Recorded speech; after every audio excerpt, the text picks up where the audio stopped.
Olá! Se você já passou dos 30, 40 anos, possivelmente você já sentiu dores na coluna ou talvez conheça alguém que já sentiu. Pode até parecer que é uma coisa simples, mas as dores de coluna podem se tornar um problema grave, restritivo e, em alguns casos, a dor é incapacitante. Tanto é que a OMS indica que essa é a principal causa de afastamento do trabalho no mundo. E a OMS ainda sinaliza que 8 entre cada 10 pessoas adultas já tiveram ou estão suscetíveis a ter problemas de coluna. Se você quer ficar fora dessa estatística, ou se você já teve problemas e quer evitar novos episódios de dores nas costas, acompanhe esse vídeo porque eu vou te passar informações relevantes sobre o assunto, principalmente para prevenção, mas também para aliviar e evitar que esse problema se agrave. O meu nome é Álvaro Barros e se você quer adotar um estilo de vida mais ativo e mais sadio, se inscreve no canal, aproveita, curte esse vídeo para ele chegar a mais gente e compartilha com seus amigos e com a sua família. Vamos lá? Nos últimos anos, a explosão de casos de dores nas costas pelo mundo fez a OMS apontar que as dores nas costas se tornaram a principal causa de afastamento do trabalho no mundo. E no Brasil não é muito diferente. Esse problema está entre as principais causas de afastamento do trabalho, porque a dor às vezes é realmente incapacitante, e junto com a contratura antálgica elas deixam a pessoa literalmente travada, incapaz de realizar qualquer movimento natural do dia a dia. E isso vai afetar não só a produtividade no trabalho, mas também vai prejudicar a vida social e o convívio com a família e com os amigos, ou seja, vai reduzir muito a qualidade de vida da pessoa. O mais agravante é que essa situação pode se tornar recorrente, porque se você faz o tratamento, melhora, mas não adota um estilo de vida adequado, então vira e mexe você convive com dores e com limitações. Quando o problema já está instalado, o tratamento é clínico. Você vai ao médico e ele vai te examinar e vai indicar os medicamentos e tratamentos adequados de acordo com os teus sintomas. O problema é que isso pode se tornar recorrente se não forem tratadas as causas. E apenas 10% dos casos têm causas específicas, como alterações morfológicas ou estruturais da coluna ou alguma doença. Os outros 90% têm causas inespecíficas. Isso quer dizer que estão relacionadas com o estilo de vida da pessoa, com os hábitos posturais, com os comportamentos no dia a dia. São causas modificáveis, como por exemplo, realizar esforços físicos sem ter o preparo adequado, ou ficar em posturas inadequadas durante o dia. E também o sedentarismo, que pode provocar fraqueza muscular e encurtamentos posturais pela falta de movimento. Então fica a pergunta: como evitar esse problema? Ou ainda melhor, como prevenir uma série de problemas de coluna?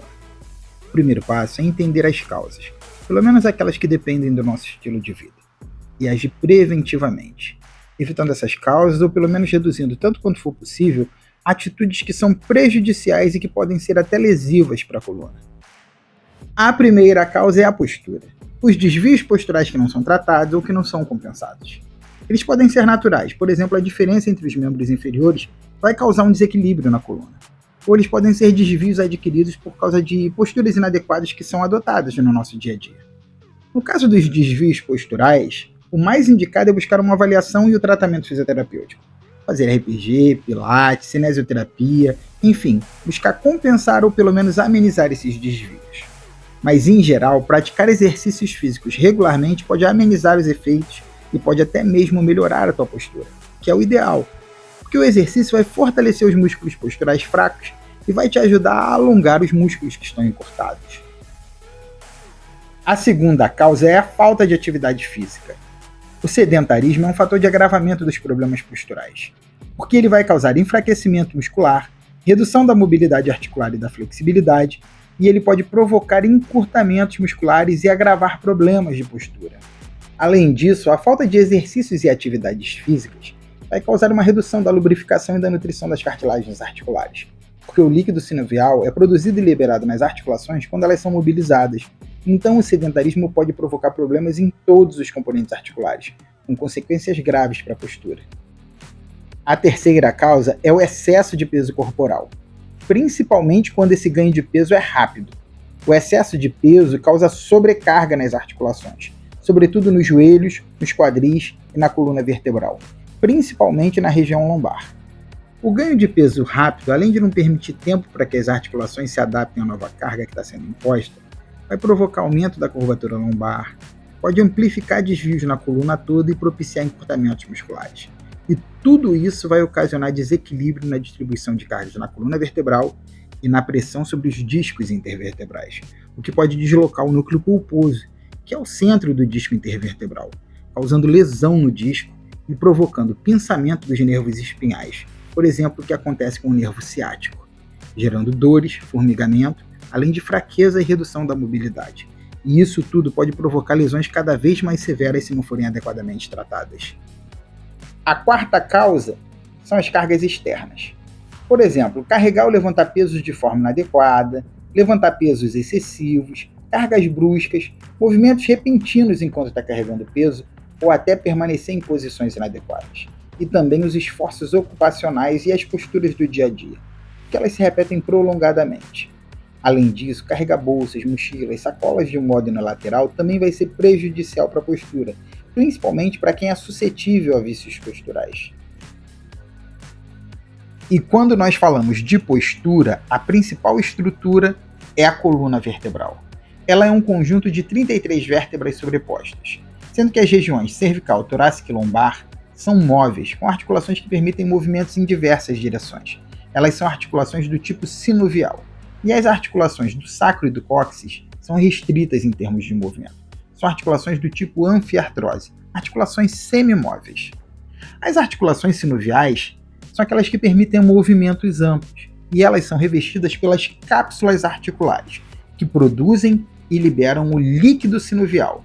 Ele serve para lubrificar e para nutrir as cartilagens articulares e outros elementos da articulação. Na coluna vertebral, entre cada par de vértebras adjacentes, existe um disco fibrocartilaginoso, o disco intervertebral, que também é nutrido pelo líquido sinovial. Esses discos auxiliam na mobilidade da coluna e servem como amortecedores da pressão entre uma vértebra e outra. Conjuntamente, o efeito desses discos intervertebrais é muito significativo, tanto para a mobilidade quanto para amenizar a pressão na coluna vertebral. Quando observada de frente, a coluna vertebral é normalmente alinhada, e caso haja desvios para os lados, eles são chamados de escolioses, de acordo com a região da coluna em que eles se encontram e o lado para que eles apontam.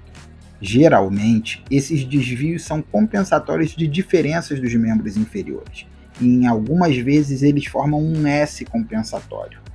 Observada lateralmente, a coluna vertebral apresenta curvaturas naturais para frente e para trás. As curvaturas para frente são as lordoses, presentes na região cervical e na lombar, e as curvaturas para trás são as cifoses, na região torácica e também na sacrococcígea. Quando essas curvaturas são exageradas, elas podem representar problemas, e as nossas posturas podem desencadear alterações que vão gerar desequilíbrios e provocar encurtamentos musculares e dores, que gradualmente podem se agravar e gerar lesões cada vez mais severas. E como as cartilagens e os discos intervertebrais são lubrificados e nutridos pelo líquido sinovial que é liberado quando se movimentam as articulações, a falta de movimentos deixa essas articulações mais suscetíveis a lesões, a desidratação dos discos intervertebrais e também pode acarretar processos degenerativos das cartilagens. Por outro lado, o exercício físico favorece a nutrição e a hidratação dos elementos articulares, porque o movimento faz com que o líquido circule na articulação. Outro fator que favorece a hidratação dos discos intervertebrais é o repouso e o sono adequados. E a posição de dormir é bastante importante para a postura e para a saúde da coluna vertebral. Deve-se evitar dormir de bruços. As melhores posições são de barriga para cima ou de lado. Também deve-se beber bastante água para hidratar os discos intervertebrais e praticar exercícios físicos regulares para que as membranas sinoviais sejam estimuladas a produzir e a liberar o líquido sinovial. E o mais importante, como melhorar a saúde articular? O que é que se deve fazer e o que é que se deve evitar? Em primeiro lugar, na fase crítica de dor, de inflamação, de contratura antálgica, é necessário procurar o médico para fazer o tratamento adequado para sair da fase crítica. Mas o nosso foco aqui é a prevenção. Então o primeiro passo é pensar na postura, na reeducação postural e buscar um alinhamento correto do corpo. Quando existe algum desvio, o ideal é realizar fisioterapia, RPG, pilates, ginástica corretiva, cinesioterapia, enfim, técnicas fisioterápicas. E no geral, também são muito importantes os exercícios de alongamento e de fortalecimento dos músculos posturais, além de manter uma boa postura no trabalho e nos momentos de lazer. O segundo passo é adotar uma rotina de exercícios regulares, como a caminhada ou a natação, porque elas vão estimular a mobilidade articular e vão favorecer o controle do peso corporal. Agora, uma informação muito interessante sobre as caminhadas. Um estudo realizado pela Universidade de Tel Aviv revelou que a caminhada pode ser muito eficaz no tratamento de dores nas costas. Para isso, eles compararam dois grupos de pessoas. Num grupo, as pessoas faziam exercícios de fisioterapia, e no outro grupo, elas faziam caminhadas por 20 a 40 minutos, de 2 a 3 vezes por semana. Esse estudo mostrou que a caminhada foi tão eficaz quanto os exercícios de fisioterapia realizados numa clínica especializada. O que não descarta a importância do tratamento fisioterápico, mas indica que a caminhada pode ser uma boa auxiliar no processo de tratamento e, principalmente, pode ser muito efetiva na prevenção de problemas de coluna. O terceiro passo são os exercícios de fortalecimento muscular, que podem ser feitos na ginástica, na calistenia, no RPG, na musculação, no pilates e até na natação. Além disso, são essenciais os exercícios de alongamento. Algumas recomendações são muito importantes para uma boa postura e para uma coluna saudável. Primeiro, você deve evitar cargas excessivas, tanto nos exercícios que você realiza, como também nas tarefas do dia a dia. Outra recomendação é que você deve carregar o peso de modo adequado. O ideal é aproximar o máximo possível o peso do teu centro de gravidade e erguer o peso usando também os membros inferiores. Você deve utilizar a técnica correta nos exercícios físicos. Para isso, você deve ter a orientação de um profissional de educação física. Você também deve evitar carregar o peso de um lado só. Esse tipo de posição desequilibra a tua coluna. Mas se você precisar fazer isso, se possível, faça para o outro lado também. Evite movimentos bruscos e rotações enquanto você estiver carregando peso. Uma recomendação importante para os treinamentos é que você deve progredir gradualmente, tanto nas cargas, ou seja, na intensidade, no peso que você levanta, quanto no volume dos exercícios, ou seja, na quantidade de repetições que você faz e também no número de exercícios que você realiza. E você deve evitar mudanças bruscas da sobrecarga, tanto na intensidade como no volume dos exercícios. Porque o teu ganho de força é muito mais rápido do que o processo de adaptação dos componentes articulares. E as alterações bruscas da sobrecarga podem te deixar suscetível a lesões.